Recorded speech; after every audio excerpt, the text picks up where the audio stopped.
जे आज अंतरवलीला मराठा बांधव आले त्यांचं सर्वांचं मनापासून आभार। खरं तर आपल्या मराठा समाजाची एकजूट फुटून द्यायची नाही, ही एकजूट कायम दाखवण्यासाठी मराठा समाजाने आज भरपूर प्रयत्न केले आणि सर्वांनी एकजुटीने बैठकीला आले, त्याबद्दल सर्वांचं मनपूर्वक आभार। परंतु मी आज जरांगे पाटलांनी जो निर्णय घेतला तो योग्य की अयोग्य आहे, त्यानंतर हा व्हिडिओ फक्त शेवटपर्यंत पहा। जर माझं मत योग्य वाटलं तरच बरोबर कमेंट करा, अन्यथा मला बिनधास्त शिव्या द्या। जर तुम्हाला हा व्हिडिओ चुकीचा वाटला, माझं मत तुम्हाला पटलं नाही ना, मला बिनधास्त शिव्या द्या। फक्त हा व्हिडिओ शेवटपर्यंत पहा, व्हिडिओला लाईक वगैरे काही करू नका, चॅनलला सबस्क्राईब सुद्धा करू नका, फक्त हा व्हिडिओ शेवटपर्यंत पहा। आज जरांगे पाटलांनी असा निर्णय घेतला की आपल्या प्रत्येक जिल्ह्यामधून गावागावामध्ये बैठक घ्यायची आणि आपल्या सर्वांचं एकजुटीने एक मत घेऊन एक आपल्या जिल्ह्यातील एक उमेदवार उभा करायचा, तो अपक्ष उमेदवार म्हणून उभा करायचा आणि त्याला सर्वांनी मतदान करायचं। खरं तर हे निर्णय घेतला त्याच्याविषयी माझं काही दुमत नाही, तो निर्णय घेतलेला योग्यच आहे। पण माझं एक मत होतं, म्हणजे वैयक्तिक मत असं होतं की जे आपण ज्या ठिकाणी जो उमेदवार उभा करतोय सर्वांच्या मताने, त्यापेक्षा जर आपल्या ज्या मराठा बांधवांनी आपल्या मराठा आरक्षणासाठी बलिदान दिलं आणि त्या बलिदान दिल्यानंतर त्यांच्या पत्नीला आपल्या त्या माता माऊल्यांना त्यांच्या ज्या बांधवांनी बलिदान दिल्यामुळे त्यांना आज वनवास भोगायची वेळ आली, त्यांचा संसार हा उद्ध्वस्त झाला, कारण आपल्या मराठा बांधवांनी मराठा आरक्षणासाठी बलिदान दिलं। त्यासाठी खरं तर ह्या महिलांवरती खूप मोठा खरंच म्हणजे जे संकट आलेलं आहे ते संकट कुठेतरी टळण्यासाठी आणि त्या संकटाला त्यांना न्याय मिळण्यासाठी खरं तर ह्या महिलांना त्या ठिकाणी उभा करा, ज्या ठिकाणी ज्या जिल्ह्यातून मराठा बांधवांनी बलिदान दिलं त्यांच्या पत्नीला प्रत्येक ठिकाणी प्रत्येक जिल्ह्यातून निवडणुकीला उभा करा आणि जे प्रत्येक महाराष्ट्रामध्ये ह्या प्रत्येक महिलांना उभा करा, जेणेकरून आपण सर्वांनी एकजुटीने त्यांना मत देऊ, म्हणजे कुणाचाही मतभेद होणार नाही, कुणामध्ये भांडण तंटा होणार नाही आणि कोणी कुणावरती नाराज होणार नाही। त्याच्यामुळे ह्यांना महिलांना उभा करा, जेणेकरून त्यांना जो त्यांच्यावरती पतीचं बलिदानाचं खरंच त्यांचं आयुष्य हे जे जीवन आहे ते खरंच सार्थकी लागल, कारण ते न्याय मिळण्यासाठी नक्की प्रयत्न करतील। जरी आता जे जरांगे पाटील बोलले आहेत की जो उमेदवार उभा करा आणि त्याच्याकडून बॉन्डवरती लिहून घ्या की सगळे स्वराज्य अध्यादेश करण्यासाठी मी प्रयत्न करीन, त्यापेक्षा ह्या महिलांना उभा करा आणि त्या ठिकाणी त्यांच्याकडून एक प्रतिज्ञा लिहा आणि त्यांच्याकडून बॉन्डवरती लिहून घ्या की जे माझ्या समस्या प्रतिज्ञेमध्ये असं लिहा, ज्या माझ्या पतीने मराठा आरक्षणासाठी बलिदान दिलं त्यासाठी मी न्याय मिळण्यासाठी नक्की प्रयत्न करेन आणि त्यासाठी जो मराठा आरक्षणाला न्याय मिळावा यासाठीही मी नक्की प्रयत्न करेन। यासाठी सगळे सोयऱ्याची जी मागणी आहे ती अंमलबजावणी करण्यासाठी मी नक्की प्रयत्न करेन, असं त्या बॉन्डवरती लिहून घ्या ह्या महिलांकडून, म्हणजे जेणेकरून ह्यांना जो आपल्या पतीचे बलिदानाचे दिलं आहे त्यांचं खरंच त्या ठिकाणी जे खरंच ज्यांच्या बलिदानाचं कुठतरी आपल्या समाजाला खरंच वाटेल की ह्यांना न्याय मिळाला, त्या ठिकाणी हे नक्की वाटेल। त्यासाठी खरंच ह्या महिलांना उभं करा आणि प्रत्येक जिल्ह्यातून उभा करा आणि ज्या उर्वरित महिला राहतील त्या ठिकाणी आपण सर्व मराठा समाजाच्या ज्यांनी बलिदान दिलं त्यांची आपण एक यादी करून प्रत्येक जिल्ह्यातून ज्या उर्वरित महिला उरतील त्यातील, म्हणजे ज्या ठिकाणी आता मला वैयक्तिक अभ्यास नाही त्यामधला म्हणजे राजकारणामधला, पण महाराष्ट्रामध्ये मला एकंदरीत वाटतं 48 सीटा असतात, 48 सीटापैकी 48 पैकी 48 महिलाच त्यांना उमेदवार उभा करा। त्यानंतर ज्या महिला राहिलेल्या आहेत त्यांना विधानसभेला उभा करा आणि ज्या आताच्या 48 आहेत त्या लोकसभेला उभा करा, म्हणजे जेणेकरून त्यांना नक्कीच आपल्या पतीच्या बलिदानाचं जे त्यांनी बलिदान दिलं त्यांना न्याय मिळण्यासाठी नक्कीच प्रयत्न करतील।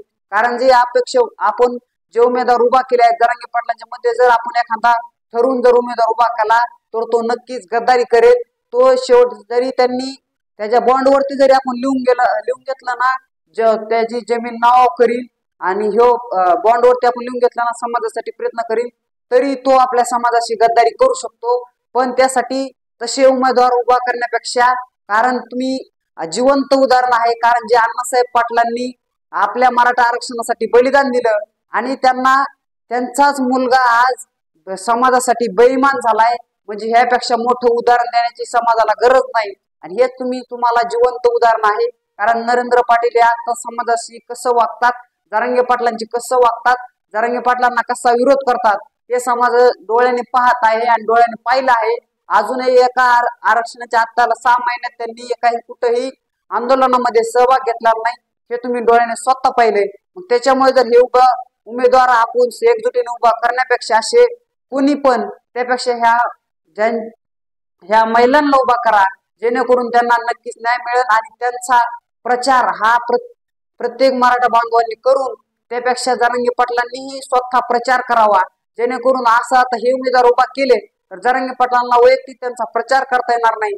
पण जर ह्या महिलांना उभा केलं, ज्यांच्या पतींनी आज आपल्या मराठा बांधवांनी ज्या आपल्या मराठा आरक्षणासाठी बलिदान दिलं, त्यांना त्यांच्या जर पत्नींना उभा केलं तर आज खरंच त्या नक्की प्रयत्न करतील आणि लोकसभेची त्यांना निवडणुकीसाठी खरंच त्यांचा फॉर्म भरण्यासाठी मराठा बांधवांनी नक्की मदत करावी, हे एक माझं वैयक्तिक मत आहे. कारण ह्यांना बाकीच्यांना उभा करून काही फायदा नाही, हे माझं वैयक्तिक मत आहे. आणि जर ह्या महिलांना उभा केलं तर ह्या नक्कीच निवडून येतील आणि आपल्या समाजासाठी नक्कीच प्रयत्न करतील. कारण हे कुणीही कुणावरती विश्वास नाहीये, माझा तो वैयक्तिक विश्वास नाहीये. कारण आपल्याला दिसलं आहे की जे आपल्या मराठा समाजामधील असून जरांगे पाटलांचे सहकारी असूनही त्यांच्यावरती खोटे आरोप केले, तर ह्या गोष्टीवरून सत्य लक्षात येतं की जर हे आपण उमेदवार उभा केले तर आपल्या समाजाशी नक्कीच गद्दारी करतील.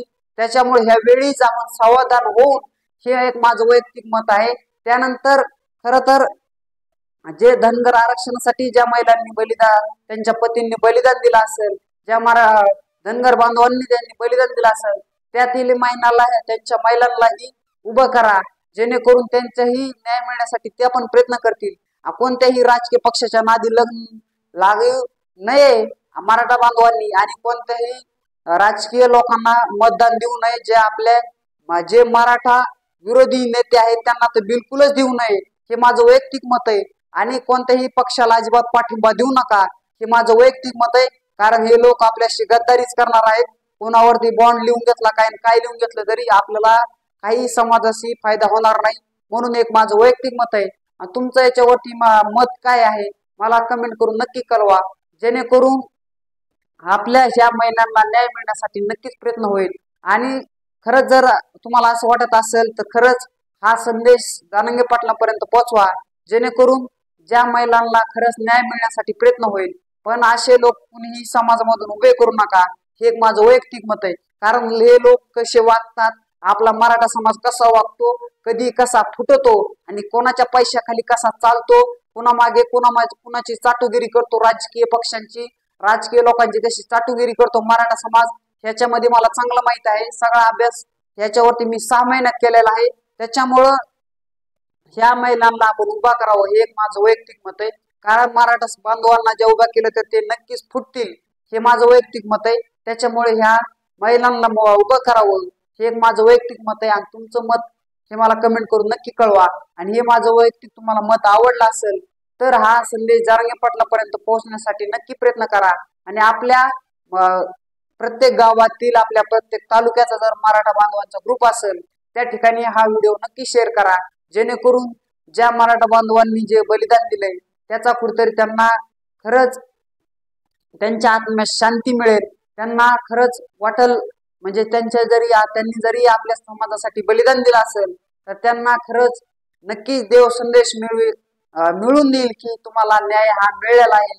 त्यासाठी आणि माझं एक त्यावरती पूर्ण मत आहे, त्यांच्या मुलांना का उभा करायचं नाही. बऱ्याच जणांचा प्रश्न येईल की ज्या मराठा बांधवांनी बलिदान दिलं त्यांच्या मुलांना का उभा करायचं नाही. कारण हे मुलं पण उद्या काय करू शकतात, उद्या काय भूमिका घेतली तर याला कोण जबाबदार आहे. मराठा समाजाशी जर त्यांनी बेईमानी केली तर जबाबदार कोण राहणार आहे. कारण तुम्हाला स्वतः उदाहरण मी सांगितलं आहे, त्या अण्णासाहेब पाटलांनी स्वतः बलिदान दिलं, त्यांचे पुत्र सुपुत्र. कारण ज्या अण्णासाहेब पाटलांनी स्वतः मराठा समाजासाठी मुहूर्त मेढ रुवली आणि पहिलं बलिदान न मागच्या कुटुंबाचा विचार न करता बलिदान दिलं, जर त्यांचा मुलगा आज बेईमान झालाय त्यापेक्षा दुसरं मराठा समाजासाठी दुर्दैव कोणतं नाही आणि दुसरं उदाहरण द्यायची काही गरज नाही. त्याच्यामुळं माझं वैयक्तिक मत आहे त्या महिलांना उभा करावं, ज्या महिलांच्या पतींनी आपल्या मराठा बांधवांनी बलिदान दिलं, हे आज माझं त्यांना उभे करावं प्रत्येक जिल्ह्यातून, असं माझं एक वैयक्तिक मत आहे.